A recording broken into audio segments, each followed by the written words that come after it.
Assalomu alaykum, yo'l patrul xizmati inspektori katta serjant Abdurahmonov bo'laman. Hozir aytib tushdim, yoqqa to'lasizlar. Har xil hujjatlar taqdim qiling. Yo'q, aka, hujjat. Aka, kimlikni mana. Haydarmi, sonlarda. Maylimi gaplashamiz, aka? Biz tadbirdamiz. Nima qiling tadbirda bo'lsa? Hujjatlarni taqdim qo'ying. Aka, formadan ayilib qolasiz, eshityapsizmi? Hujjatlar tanimadingizmi nimani? Yo'q, tanimadim. Ochilov jani bo'laman, aka.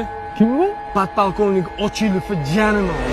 Qanday tushundingiz? Rostdanmi? Ha, ishdan bo'shab ketasiz, xo'p, aka, ko'p gapirmang. Bo'ldi.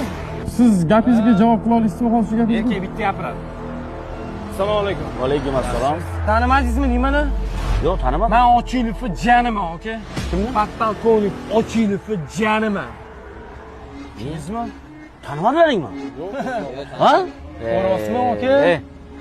Aka. Haydarov nechinchisi? O'rta boshliq 5-chisi bu. Jiyan. Ochilib men bo'laman.